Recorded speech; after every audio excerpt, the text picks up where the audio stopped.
Welcome to Now We're Getting Somewhere. I'm Katie, and I'm a certified life coach, but I've also been a management consultant at McKinsey and a product manager at a tech startup.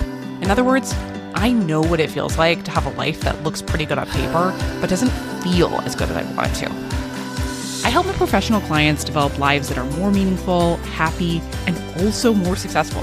And I want to share the same practical insights with you. Let's go.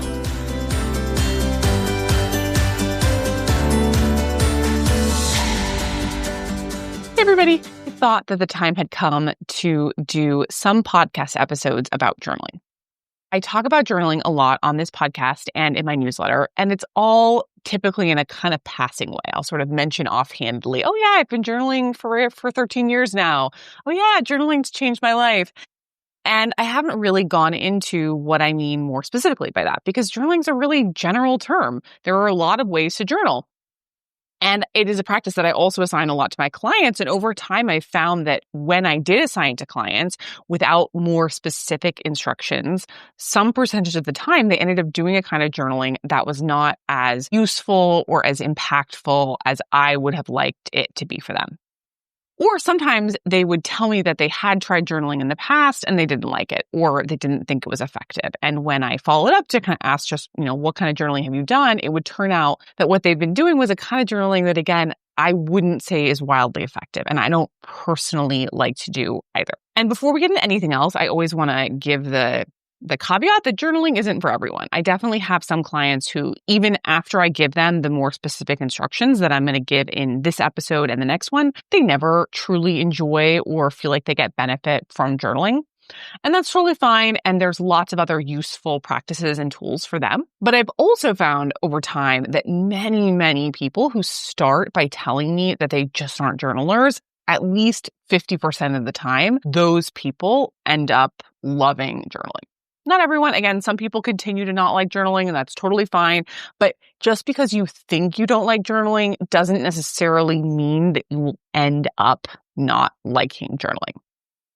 So I thought that the time had come to be a little more specific about how I journal, how I recommend journaling. So to orient us at a high level, I want to say that there are at least 3 high-level uses of journaling, 3 ways in which journaling can be really, really helpful. Number 1 is that journaling can help us find clarity. It can help us figure out what we think about something or what we want in some area of our lives. So the first one's clarity. The second one is that journaling can help us change our thoughts.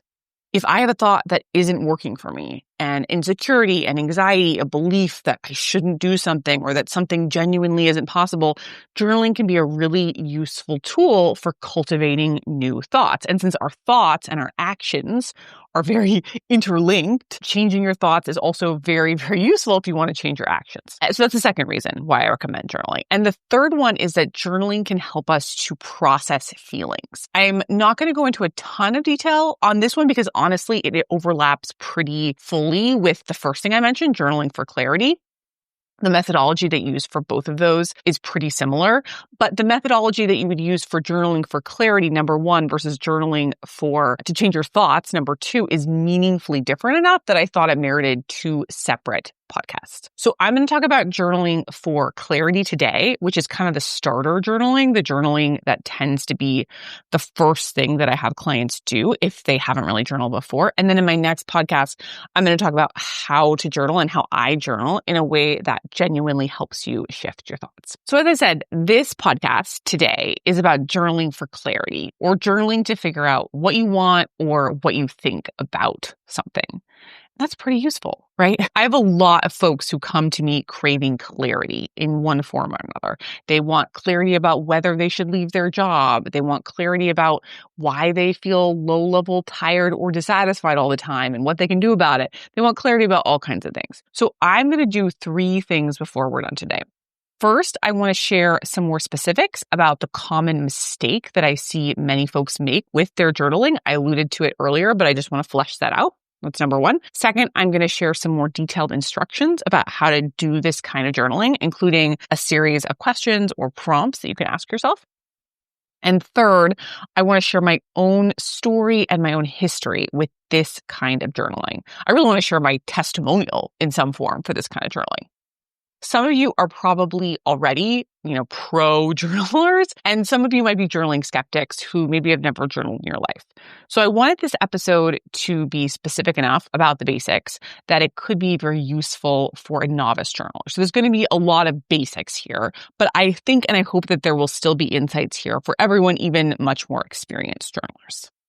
Let's go. Okay, so quickly, first, let's talk about what I don't recommend in terms of journaling. When I hear that people don't like journaling or don't benefit from journaling, in my experience, they're typically doing a kind of journaling that I would call logging their day. They're literally writing down what they did for that day. They're writing, I woke up, I ate toast and yogurt for breakfast, I did a workout, then I went to work, then I finished the month-end financial closing, and on and on. And not only is this kind of journaling a little bit boring to do, in my opinion, I don't personally enjoy doing it, it also doesn't actually help with the outcomes that journaling can really help with. So this podcast, as I said, is about journaling for clarity. And not that you'll never stumble on clarity with that kind of like logging your day kind of journaling, but I have found that it's much less effective in that direction than what I'm about to suggest. Again, there's nothing wrong with doing this kind of journaling if you enjoy it or you get benefit from it. I just want to call it out because I find that if people tell me they don't like journaling, like 75% of the time, this logging your day journaling is what they have been doing. So I just want to open your mind that journaling could be something else. Okay, so with that in mind, I wanted to share my instructions for how to journal for clarity. So first, I'm going to share my recommendations about what to journal about. Then I'm going to share how to journal in terms of the process and tools. And then third, I'm going to talk about how long I recommend journaling. So first, as I said, what to journal about. That's the money question, right? If you're not logging your day, what are you writing about? The most basic instruction that I would give if you're journaling for clarity or to figure out what you want is that you want to use your writing time to kind of just muck around in the issue that you are confused about. You just want to spend time with this thing that you're not clear about. You want to write about what you're confused about or what is hard or painful for you there. You want to write about what you're yearning for, and you kind of see where you go from there. Maybe it will feel natural to give yourself some empathy in writing for how hard or tricky this problem is. Maybe you're going to list out all the possibilities you can think of for how you might proceed and then just kind of like reflect on your feelings or your thoughts about those options. Maybe you will be imagining what next steps might be there for you and then kind of exploring all the things that are in the way of those next steps so you can see the obstacles more clearly and how you might engage with them. I'm going to give you some more specific instructions and prompts in a minute, but you honestly probably don't need them. I typically find that just imagining journaling or conceptualizing journaling as a chance to spend time with the problem and explore the contours of it, or just imagining the problem like this ball of yarn and you're just pulling on different threads, that gets most of my clients 80% of the way there. So as an example, if you want to know whether to leave your job or whether to start dating again or whether to move, just reflect on that question. Spend time with what's difficult there and what you're dreaming of in that area in writing. Just the act of spending an extended period of time reflecting on a key issue in writing, it will yield more insight. And for the record, just in case you're thinking this will be different than thinking thoughts about this problem in your own brain or talking to your best friend or mom or partner about this. I wanted to call that explicitly because I think many people think, well, I don't need to write. I'm thinking about this all the time anyway. Or they'll think to themselves, I've talked my best friend's ear off about this anyway. And you're wrong about that. Lovingly, kindly, I want to say you're wrong about that because journaling will be different. Ruminating in your own brain is very, very different from writing it down. There is something about the act of using a pen and a paper that forces us to slow down and stay really present in our thoughts, which then processes them quite effectively. So we find ourselves quite naturally moving to solutions. And in that solutioning, we quite naturally begin to access our creativity and our resourcefulness and also clarity about what trade-offs exist and what trade-offs we're willing to make. Journaling is also really different from talking to someone we love. Both of them are important, important, of course. But journaling by yourself, you can go into a lot more detail. You can make a lot more creative moves about possibility. It's just different in a good way. And again, talking to people you love is amazing. Please keep doing that. This is an and situation, not an or situation, but I do highly recommend this and. So as I said, the most basic structure for this kind of journaling is just to reflect on the issue, muck around in the issue. And I did want to give a client example here. So I had a client recently who was wanting to book more vacations, more time off from work, but she kept not booking vacations and time off of work. And I invited her to just take some time to write about this, write about what fears came up for her when she thought about doing this, write about what she thought about those fears. Did she think they were valid? What does she want to think instead? Where might she want to go on vacation? And this client who I mentioned, who was journaling about this, she hadn't taken a true vacation in a really long time because of all kinds of complex reasons. We all have our complex reasons. But after journaling quietly and alone, she was able to untangle that ball of yarn quite a bit. So the next time I talked to her, she had unraveled a lot of it herself without any more coaching. And she had already even booked some time off of work, which was a really big deal for her. So with all that being said, I just wanted to give that client example. I do have some clients who benefit from even more specific instructions, especially from prompts. So I wanted to give 16 questions that you might ask yourself while you are journaling. And I will say that if you're anything like me, maybe you don't love to take notes from podcasts or videos. So if you are taking a walk or driving or doing dishes while you listen to this, please know that I put all of these questions written down in the show notes on my website. So you can click in the link of the show notes of wherever you're listening to or watching this. And then you can go to my website and see those questions and you can copy paste them into your notes app or you can print them out or whatever you want to do. But for now, I'm just going to read these here. You can use one of these questions or all of these questions to explore the contours of your issue. So here are 16 questions you might journal about. Number 1, what am I afraid of about this issue? Number 2, what am I resisting about this issue? 3, what do I long for about this? 4, what do I feel called to do or be? 5, what is my absolute dream life? Maybe in general or just with respect to this issue. 6, what would I never want my partner, friends to know about with respect to this issue? 7, secretly annoys me with respect to this issue. 8, what would happen if I did blank? How do I feel about that? 9, who am I jealous of and what do I envy about their life with respect to this issue? 10, if no one would care either way, what would I choose? 11, what am I avoiding admitting to myself? 12, if the finances would be okay no matter what, how might I act differently? 13, what issues about this make it tricky to understand how I feel? And 14, what scares me about this? And 2 last notes here about what to write about.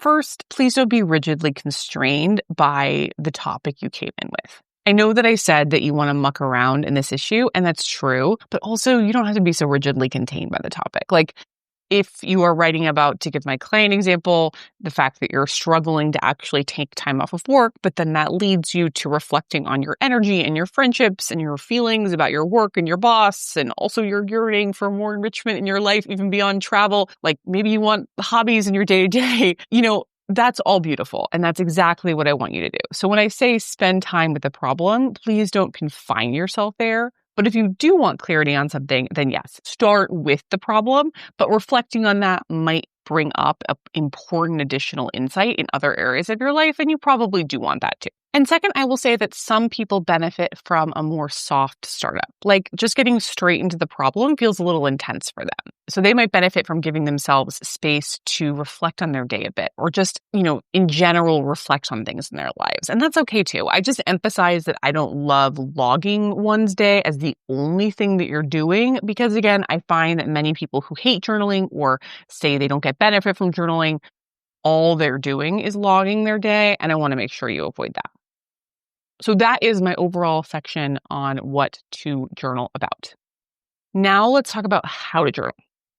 My recommendation, if it's possible for you, is to journal longhand. So journaling with paper and pen or pencil and writing on a piece of notebook paper or whatever. I love typing. I obviously type many things, but when you want to journal for clarity, there is something about doing that writing with a pen and paper that elicits something different. I think it's because it slows you down a bit and there's kind of like a more visceral nature to it. It just kind of processes feelings more effectively, yields more clear insights. Believe me, I've tried all the ways. So that's my recommendation. But I will also say that if you have some sort of physical limitation where you can't do that, I have had people tell me that for all kinds of reasons, physical, muscular, body reasons, they can't write longhand.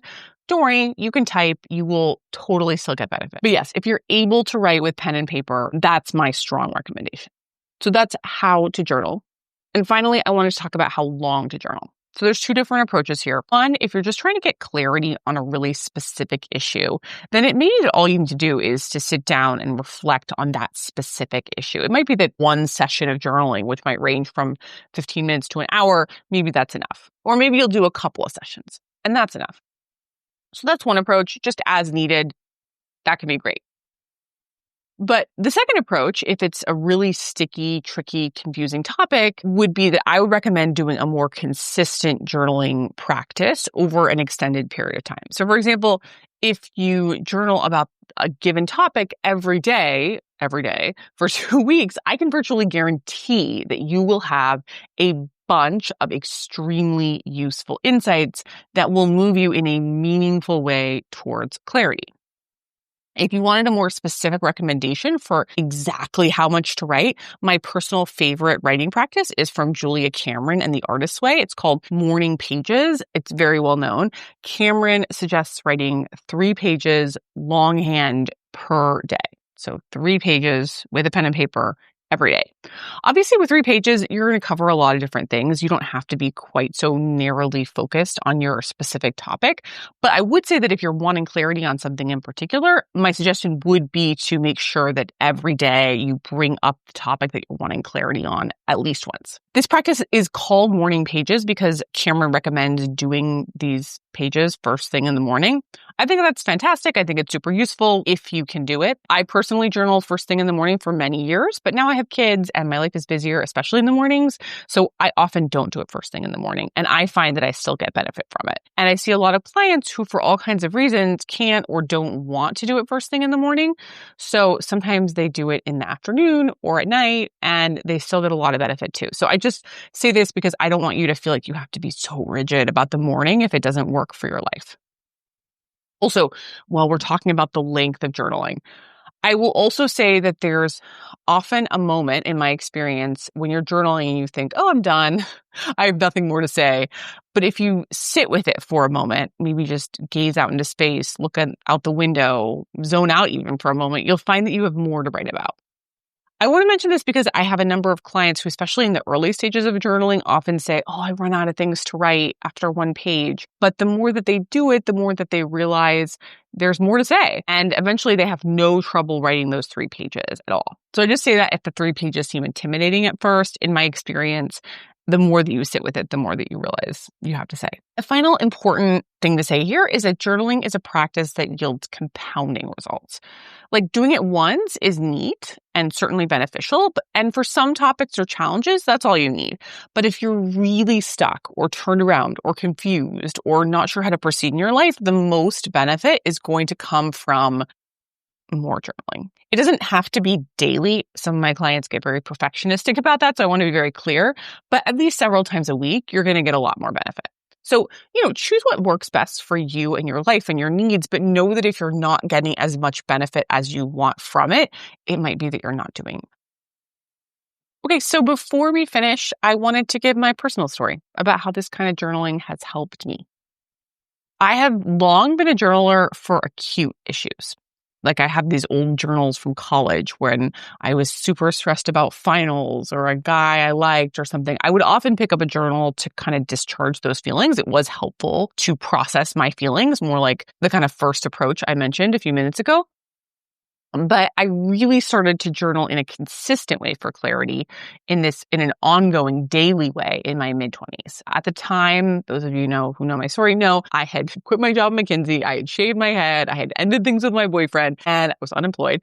And I knew that there were a bunch of things that I didn't want in my life, but I wasn't really sure what I did want. Like, what did I want? And I discovered really fortuitously for me, The Artist's Way, this book that I mentioned earlier in that season. And in that book, as I mentioned, Julia Cameron, the author, strongly recommends this approach to journaling called morning pages. I had a fair amount of time on my hands. I think I was unemployed at the time, and I had a lot of confusion. So I basically figured I had nothing to lose. I remember I was living in Inwood at the time, which is this neighborhood at the kind of tip top of Manhattan, right before you cross into the Bronx. And my roommates and I had this surprisingly big apartment by New York City standards. And I think you can imagine why. We were not in the middle of things in any way. So I would get up, I would make my tea, I would get my journal, and I would sit at my desk next to this window, and I would write my 3 pages. And I was confused about so much at the time. And so my journaling was basically about everything in my life. It was about my friendships and where I lived and what I was going to do to earn a living and my energy and my romantic relationships. And I genuinely got insight about every single one of those things. One really concrete example of the insight that I got was that sometime fairly early on into my journaling experience, I want to say a few months in, I started noticing this desire to live alone. I had 2 roommates at the time. They're wonderful folks who are still friends to this day, but I just really deeply craved my own place. And it was a tricky situation because we had signed a new lease only a handful of months before. We'd even signed a 2-year lease, and I'd be leaving friends. And it's also just so much more expensive to live alone in New York City. And I think by that point, I did have some work. I was employed sort of part-time. I was doing this very high-end tutoring and kind of working as a product manager at a startup. Still, it felt like a lot of money to me at the time, and it didn't really seem wise. But I just kept spending time with this desire in the same way that I recommend through my journaling. And it would pop up and I'd spend time with it, and I would notice that this desire to do this thing just kept getting bigger and bigger. And as I spent more and more time with this bigger and bigger desire, I started just slowly spending time with my fears too, one by one, and eventually I was like, oh, here's why it might be okay financially. And the more I spent time with it, I'd think, okay, here's what I would tell my friends about moving out. And then I would think, okay, here's what I'm going to tell myself when maybe they're a little bit annoyed with me for moving out. And, I also eventually came to some ideas about how I might find someone great to take my place that would be a good fit for these friends who I cared about so much. And so I just kept sitting with it and kind of like mucking around in it. And gradually I got clear enough that I did it. I communicated to my roommates. I found a place on my own. I found someone to take my place in the apartment. And that's really just one example of many. I think journaling in this way has been a huge part, a really key part, frankly, of why I am a person who often does know what she wants to this day.